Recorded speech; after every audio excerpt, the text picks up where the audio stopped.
Being a social entrepreneur is a fully human thing. You know, hands-on, sweating it out, looking at the long term, your ears attuned to what the customer's saying, using your voice to inspire and influence people, your head in a business plan, your heart in your social mission, and the guts to survive the difficult times. It isn't any one thing that makes you succeed. It isn't skill or passion or character or action or business plans or whatever. It's all of them put together, and every part of yourself. It is a fully human leadership thing. And if anybody is sat here thinking that it's an intellectual exercise of the perfect business plan, think again. It's something that takes all of you. It's a whole life experience. Our world is changing very fast, and every time I sort of do a talk, I have to think, well, no, those are yesterday's new things. What's today's new things? The world is changing so fast, and aging society, homelessness, global warming, the Fab Lab revolution just across the road, neuroscience, personal genomics, diversity, the collapse of politics yesterday, the collapse of belief and trust in public institutions. All of these things need social entrepreneurs to help on them. And it's people who understand how the poor and the disadvantaged live their lives, people who understand the solutions that will work cheaply, effectively, solutions that are appealing, engaging, sticky.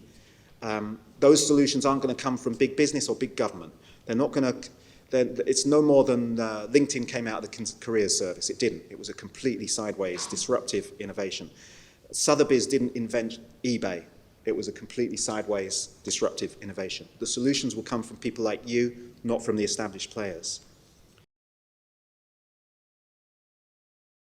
Probably about a year ago, during my second year of medicine, I started getting really ill, and doctors, they just couldn't diagnose me, and they couldn't help me change my behavior to follow their wrong guidelines as well. So that kind of like made me really angry, I suppose. And then from then, I started seeing all these problems within the healthcare system. And I started going to a lot of conferences to try and understand these problems more. And through that, I met my mentor. And through my mentor and Unlimited with Michael, it really helped me do something useful. We're creating innovative preventative medicine solutions to today's major non-communicable healthcare problems. So Western healthcare problems, essentially. So presently, we are, these are the three projects we're working on. So it's the Food Hourglass app, which will teach you how to optimize your diet according to the world's best scientific evidence and adopt optimally healthy eating habits. And I'm writing a book called Modern Medical School, which will teach doctors everything they should have been taught in medical school, but they haven't really been taught. A metric we use in our company is called the quality to time ratio. So a QALY it's an acronym, QALY, and it stands for Quality Adjusted Life Year. We use it in medicine quite a bit. So the quality to time ratio, essentially, is how many years of good health you add to people's lives each year. So once you start understanding this, you can really, figure out how much impact you're having and how to scale that to 100, 1,000 times more. So for example, my friend, Dr. Chris Verberg, who's recently written a book called The Food Hourglass. He's a medical doctor, and his book, which is what inspired me to make the app, depicts the optimal human diet. So he's sold 500,000 copies in the first 6 months, and you can assume that on average, maybe each person will gain 30 days of good health, a month of good health from the book. So if you work that out, that's the work of 10 surgeons or 50,000 QALYs. But then it gets interesting because Chris is doing irreplaceable work. No one would have written that book as well as he would have if he hadn't written it. Surgeons, for example, are entirely irreplaceable. There's large competition for medical school places. Anyone could have done the work that they do each year. So Chris is doing irreplaceable work. And what's more, he's contributing to a butterfly effect of healthcare impact. So, for example, people who read his book Their friends will become healthier as well, because that's how social dynamics works. And also, for example, he's inspired me to make the Food Hourglass app, which should have social impact as well. And all of this comes back to his original 1 year of work writing the Food Hourglass book. So rather than the work of 10 surgeons over the longevity of the book, his 1 year of work for the book eventually has maybe 10 times or more impact than it would in its first year. So he's doing the work of hundreds or 1,000 surgeons in 1 year. So when I was a student, I studied for 6 years as a life science student, and I wanted to do something outside of academia, but I did not know what that was. And I did not have any avenue to understand what the world was outside of the university. And so I found this problem, I stumbled a bit, and I was able to, with the support of several people, establish an organization that is actually solving the social needs of life science and medical students. We're tackling their strategic decisions to help them make informed decisions for their careers, to take them to the next level beyond education. So it's about translating their skills and educational knowledge into a career path that would make them fulfilled and achieve beyond their imagination. I never saw myself as an entrepreneur until I was faced with a problem I was eager to solve, to provide the service that I wish I had as a life science student for my other colleagues who are on their journey so they don't make the mistakes I made. I'd like to identify some lessons I've learned along the way. First is that I've learned to ask help. Prior to this, I used to feel I could achieve beyond my imagination, but I felt I could do everything. I felt I was self-sufficient. But when I started this journey, I knew I could not achieve all the results we wanted because I couldn't do it on my own. And we've achieved so much from help from mentors, from help from King's, from different departments at King's, from friends, from different organizations, and we're grateful. Also, I've also learned that minor setbacks actually are not, it's not the end of the world. I've learned to keep my focus on the big picture, and our big picture is to mold the future of science, one student at a time, one life science student at a time, and one medical student at a time. Finally, one of my mentors says something. He says to me, get moving and the way we open. Get moving, the resources, the people, the time, the finance you need will all come rushing to you. And that's what I've learned. Because I can attest to the fact that when I started Mind Torch, I knew no one, I had no idea how I was going to do this.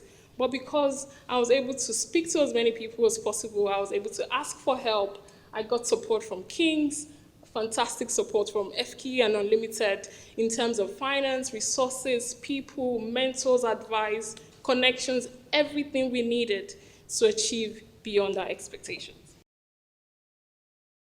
Basically, my story is about 4.5 years ago, I went traveling and backpacking around Southeast Asia, and I was really impacted by the people I met and the things I saw. Prior to this, I was very fortunate to get a job working on a DFID-funded project in India, and this sort of was what taught me about development. And taking those skills, traveling, you see communities and groups, and you see ways they could improve things, you see ways they could access new markets, and it just really changed my outlook on life. And when I was in Cambodia particularly, I was really overwhelmed by the number of children I saw on the street. And I was volunteering for a school there, working with street children. And when I was there, it really sort of hit home that, like, for most of these kids, like, life sucks compared to our Western standards. So me and a friend were thinking, and we were sort of like doing some research. And we found the common trait is that was that no parent wants to let their child enter into this cycle. No parent wants their child to be begging on the streets. No parent wants to ship their child off to a factory for $22 a month so that they can afford to live and eat. So what FK does is we work with the families and we train the parents and give them a microloan for a sewing machine, and then they work from home and they produce goods for us that we then sell in the UK. And every time we sell one, we give a percentage of the sale to our foundation that then funds education projects in Cambodia. So that's where the parents earning, children learning comes from. Initially, we pitched it at an LSE competition in about, I think, 2012, and we got through under like 300 applications to the final 10, and we pitched on the day. It was our first experience pitching. At this stage, it was just an idea. It was just like, what if we could do this? You know, like the idea I had for a while, like, what if we could turn this into something more? And it was at this point when we received feedback that we were like, oh my gosh, this could be a business. After that was actually getting the product. You can see here in the photo, this was our first order. It was just one box of product. The products are made from recycled cement bags, and they were absolutely awful. There was lots of limited editions because there were lots of problems. So whenever a problem came, whenever the wrong colour came, the wrong design came, it was limited edition. And people loved it. With marketing a brand, you know, if you're going to approach a retailer, you need to have some good marketing. You need to have a good website, some good marketing materials. Because if I remember going to a meeting with Selfridges, and you know, they love the concept, they love the idea, but our website was awful. And until they looked at the website, I thought we'd sold them. But our web presence was terrible, and that was a really, really, really like serious lesson learned at the beginning of our journey. You know, your story has to be spot on. Like, this is our story on a page. This is probably a bit too much, but you need to be able to summarize what you do in a sentence, and someone needs to be able to understand it.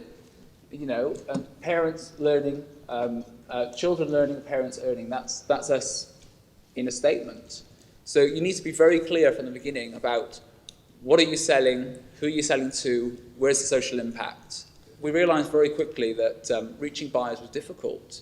So how do you know, we were going through telephone directories, we were going through online directories, we were going through just everywhere. And you'd find a contact, and then maybe that person didn't work there anymore, or maybe that wasn't the right person. And it was very hard to get a hold of them in the first place because there were lots of gatekeepers. So how do you get past the gatekeeper? We found it very difficult, so we started doing trade shows, and it was a huge success for us. On our first trade show, we got about 12 new customers, orders at the show, and quite a lot of orders after the show. And this helped the business to perpetually grow. And I think capitalism is good, and I think that profit is good, and I think that the distribution of it is even better. I was a business management student here, mostly based actually over the river on the management centre at Waterloo, but also popping over here for occasional language sessions, so I remember it fondly. I think I always watched my parents trying to use their company proactively to raise money and support causes, support charity projects. So that was always something that for me growing up as a kid was present in my life. So I think I probably sucked some of that up. But it really wasn't until I left school, and having spent sort of 6 months in, working for fancy fashion brands in Paris and Milan, that I then decided to do something completely different. And I went to the southeast Uganda, and with an organisation worked up in the mountains, very remote, very rural area close to the Kenyan border. And I think initially I thought, Christ, what can I really do? We were there primarily focused around working with young people to teach them about sexual and reproductive health education. At the time, 8,000 young people between the ages of 16 and 24 were dying with AIDS-related illnesses. Teenage pregnancy was one of, and still continues to be, one of the leading killers of young women, particularly in sub-Saharan Africa. And we were there to teach what was ultimately some quite delicate teenage health information to large classrooms of up to 150 kids who could very barely speak English, let alone understand these kinds of delicate complexities that were mired in taboo. And within 6 months, those youngsters had taken on board this information. We'd been creative in the way that we were teaching them, and they staged a health day in their village where they took over, and through music, song, poetry, dance, drama, they taught their friends, they taught their families, they taught their wider community about those issues. And it was a huge sort of inspirational light bulb moment for me in terms of thinking, wow, this stuff really works, you know, and young people are the same, you know, really wherever they are, and with the right support, the right guidance, the right information, and the right approach, you know, they can be taught to make healthy choices. They can be taught to empower themselves and, you know, those around them. I was living and working in partnership with another English girl and 2 Ugandan boys. Hannah, the English girl, came back from the craft market in Kampala with this bag made out of recycled metal bottle tops. And I was just like, oh my God, that is super cool. That's like a piece of pop art. And it immediately sort of captured my imagination. And I was like, I know that I could sell tons of those back home. I think Hannah thought I was completely, you know, tripping. And so at the end of my first term at King's, my dad, who founded Mulberry, the English luxury, you know, fashion accessory company, he had someone drop out of the business at short notice who was wholesaling the menswear collection. And I was like, hey, I've been teaching classrooms of 150 kids. You know, how hard could it be to, you know, sell fancy handbags to people running stores? So I stepped in and was working within Mulberry when finally, 6 months later, the bottle top bags arrived in the showroom. And I remember unpacking them and everyone at the company just being like, what the hell is that? And they were transfixed by it. You know, I think for anyone who had traveled in Africa, they'd possibly seen one of these bags or one of these kinds of bags on the craft markets of, you know, in Cape Town or Nairobi or wherever, but not the wider, you know, populace. And I think at this point, this was kind of before any social enterprise. We were at a moment there back in 2002 where it was high fashion, you know, or it was charities making really crap products and selling them purely on the basis that people would maybe buy them because they felt guilty and they would get a really badly fitting t-shirt that they would never wear again. So I was kind of looking at these two different worlds, and here was the bottle top bag. And so I sat down with Dad and the design team, and my dad had visited me when I was in Uganda and had been super inspired by the work that we were doing. He really saw and felt the value of the work that we were doing, and I was, of course, completely passionate about it, which, going back to Cliff's point and really everyone's point, you've got to be passionate, otherwise you're not even going to get off the starting blocks. We devised what we called the Mulberry Bottle Top campaign, and we launched it. We did a big photo campaign with David Bailey, with various, you know, people of the time, from Bob Geldof to Nana Cherry, wearing sort of one-off couture pieces that we created out of leather and using bottle tops and, you know, beautifully handmade pieces. And it really just captured the imagination. It became the best-selling bag of the season for Mulberry internationally. It generated probably about £150,000 through the sale of the bags, and also then through the events that we started to do to really promote the whole campaign and the work that we were doing. And my objective through it had been to raise as much money as possible for the charity that I'd been working with in Uganda, but also, of course, what we were seeing is that we'd stepped out and that we'd had to kind of find the local teams in Nairobi and in Cape Town who were making the shells of the bags, which were then being lined in Europe with Mulberry. And it was creating skills, it was enhancing local talent, it was creating livelihoods for these guys. And I think that was really the sort of early formulation in my mind of the blueprint of what we were trying to do. And really, in the absence at that point of any kind of social enterprise models, it was like, wow, this works. And one of the most important things that I was probably ever told is that people love to be asked for their advice. You know, you're giving them an opportunity to share that, you know, their experience and everything that they've learned through the hardships of you know, anything that we do. So ask for advice when you're out there. Salvador is, if you like, the capital of Bahia, and Itapua, which was a favela that we discovered by chance because we'd done this record and we were looking for grassroots education projects to support locally, and came across this little health center, and this young guy running it called Luciano, we became mates with him and we were hanging out on this trip to Brazil, and on this same fateful journey, if you like, we discovered these bags made from ring pulls on a craft market. So the material that the bags are made from, or one of our signature materials, is recycled ring pulls from cans. So the one that you can see on the screen, of course, was in its raw silver form, and we were immediately fascinated by the opportunity. Luckily, we'd met someone, Luciano, on the ground, who knew all of the women in the community, and he said, guys, listen, I think the ladies here would love the opportunity to learn this skill, and if that led to a source of income, then amazing. So we said, okay, great, we'll pay for the training, for the first lessons in the crochet work, which holds the ring pulls together, and off we went. One of our trustees of the charity, who then became the chairman of our social enterprise, had been the CEO of Liberty Department Store.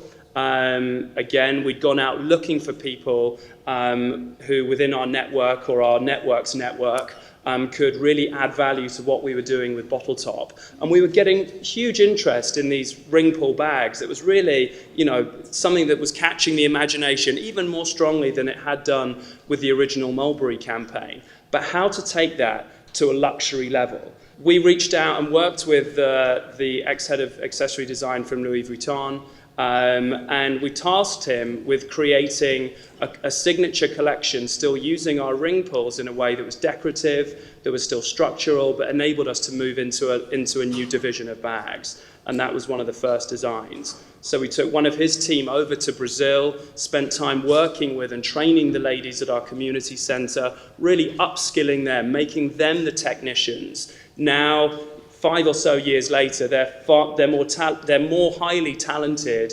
and more highly skilled, I would say, than the team in Paris. And when I came here, I thought there'll be no more environmental work for me to do, because surely the UK is so civilized and so advanced that there just won't be any environmental problems to fix. But in the year that I arrived, there was 100 million tons of waste that went to landfill. And this really took me way, way, way back to my youth, when my favorite Saturday activity would be going to a landfill site with my dad. And it was just the first place, I guess, as a prairie girl, that I ever saw seagulls. So I always associated seagulls with rubbish, not with the sea.